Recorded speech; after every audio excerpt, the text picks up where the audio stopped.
Brasil atingiu em 2011 o menor nível de desigualdade social desde a década de 60, quando começaram a ser organizados e registrados os dados sobre o tema no país. E especificamente nos últimos 10 anos, a renda dos brasileiros mais pobres cresceu mais que a dos mais ricos, sobretudo por causa do dinheiro garantido no fim do mês por salários, fruto de empregos com carteira assinada. Os dados são da última pesquisa nacional por amostras de domicílios do IBGE, divulgada em 2012, que mostrou também, por outro lado, que apesar do aumento da escolaridade, a educação no Brasil ainda está longe de ser considerada boa. Há menos jovens entre 15 e 17 anos frequentando a escola e mesmo com o analfabetismo em queda, ainda há quase 13 milhões de brasileiros que não sabem ler nem escrever.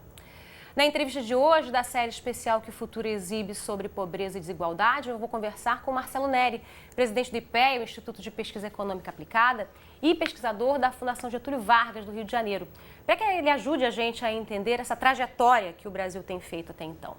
E o que nos próximos anos vai definir que a educação, um indicador tão estratégico para o desenvolvimento social e econômico, mantenha ou não o país nesse caminho que ele vem trilhando até então. Marcelo, muito obrigada pela sua presença desde já aqui nessa nossa conversa. Eu queria começar perguntando para você, enfim, falando em Brasil, lembrando aqui, como eu disse já no início, que o Brasil vive hoje um momento importante com redução da pobreza, da desigualdade em relação a um passado recente, de 10, 20 anos. E eu queria entender o quanto que esse momento que a gente vive pode ser acreditado aos avanços que o país fez até então na educação. Quer dizer, os estudos mais antigos, fotografias da desigualdade, da pobreza brasileira, já mostravam que a educação é disparado principal determinante, explica 45% da desigualdade, muito mais do que qualquer outro tipo de variável, como ocupação, idade, raça. Educação é mais importante do que tudo. E nessa mudança dos últimos anos continua a ser o principal elemento.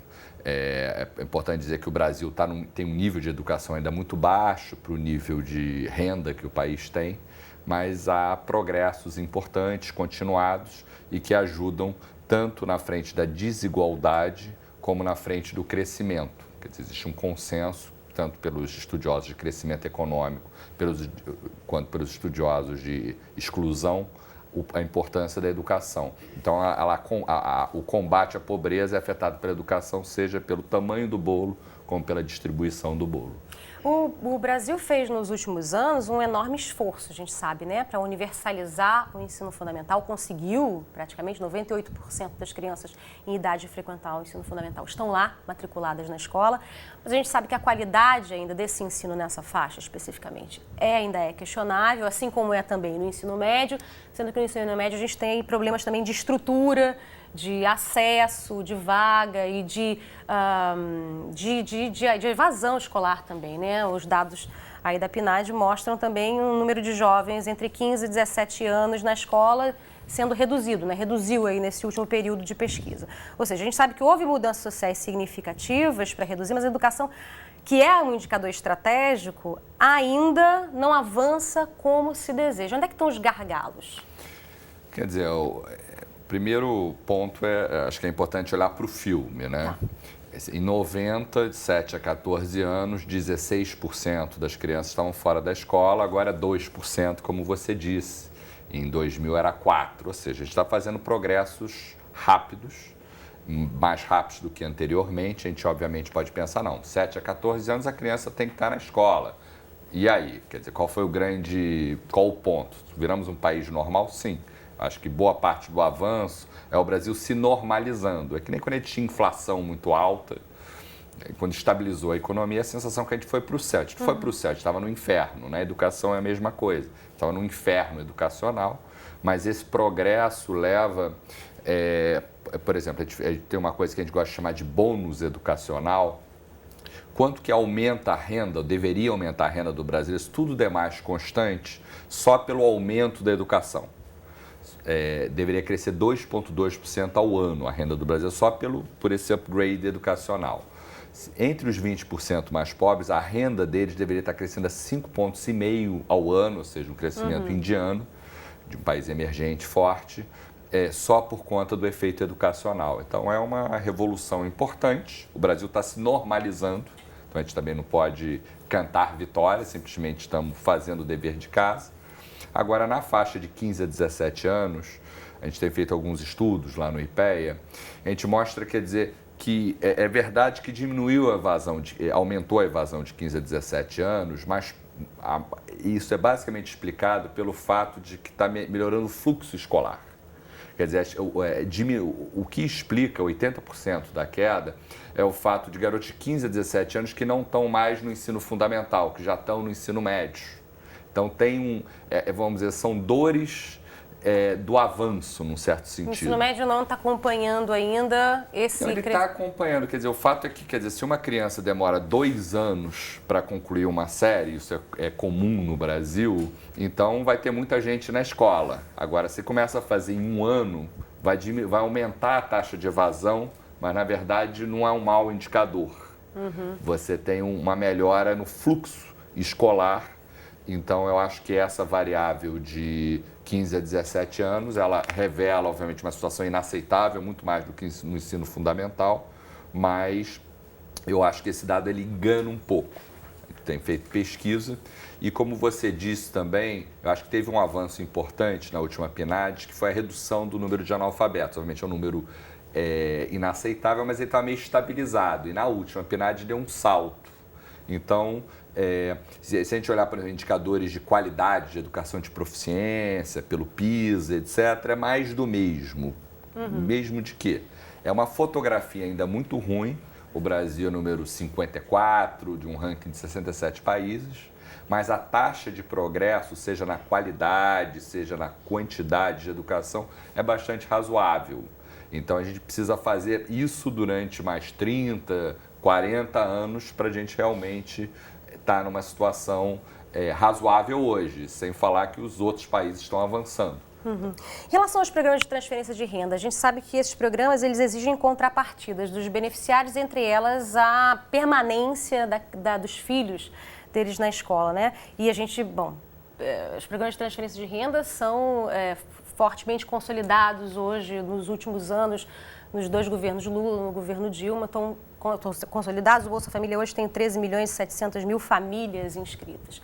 Bom, isso por si só já garantiria a entrada de muitas crianças na escola. Eu queria saber se as pesquisas mostram alguma relação entre a existência e a abrangência hoje dos programas de transferência de renda e as melhoras nos índices de educação ou a maior escolaridade da população nessa faixa etária. Existe algum tipo de relação que possa ser feita? Existem progressos, mas eu acho que, vamos dizer, de 7 a 14 anos, ou 7 a 15 anos, que era a faixa onde essa condicionalidade começou, não é uma grande revolução. Tipo a evasão escolar de uma família pobre, que era, vamos dizer, 7%, cai para 5%, era, vamos dizer, 93%, sobe para 95%, tem um efeito, mas não é uma grande mudança. Agora, na faixa de 16 a 17 anos, quer dizer, a evasão escolar, ela estava parada em 18%, ela deu um salto para 15%, justamente quando você introduziu a condicionalidade para 16 e 17 anos. Por quê? Aí você tinha 18% das crianças, e não os 2 dos 7 a 14 anos, fora da escola. Então, ali você não choveu no molhado, você exigiu alguma coisa que as crianças não faziam, embora nos nossos estudos, embora, vamos dizer, quando pergunta para o jovem, por que você está fora da escola? Mais ou menos 27% falam, porque eu não tenho renda, porque eu tenho que trabalhar, onde que o Bolsa Família ajuda a atuar. Atua. Certo. Exatamente. Agora, 40% deles, de 15 a 17 anos, não estão na escola por falta de interesse. Então, não é uma questão de renda. Então, quer dizer, o Bolsa Família ajuda, principalmente nessa faixa etária, mas não vai resolver o problema educacional. A gente precisa aumentar a qualidade da educação aos olhos do jovem. Então, esse é um desafio. E isso passa por mostrar, quer dizer, tem esse dado de que educação faz toda a diferença na vida da pessoa, explica muita desigualdade de renda no Brasil. Quem tem educação sobe na vida. E o jovem precisa tomar ciência desse efeito. E aí, como que por mágica, se a educação faz toda a diferença, muita gente vai estudar e aí os diferenciais vão cair. Então, esse é o remédio para combater a desigualdade e a pobreza. Bom, a redução, né, da desigualdade social no Brasil se deu basicamente por conta de salário, aumento de renda, quer dizer, fruto de emprego, trabalho com carteira assinada. E eu queria saber exatamente o quanto que essa redução de desigualdade depende também da geração de renda fruto de empreendedorismo. Você vê isso no Brasil acontecendo? Quer dizer, para além dos programas de geração de transferência de renda, para além do emprego com carteira assinada, o quanto que a desigualdade ainda pode ser reduzida ou está sendo reduzida fruto de empreendedorismo da população? Acho que é um pouco decepcionante essa parte. Acho que vamos dizer, o ator principal nessa mudança é o trabalho formal fruto de maior educação.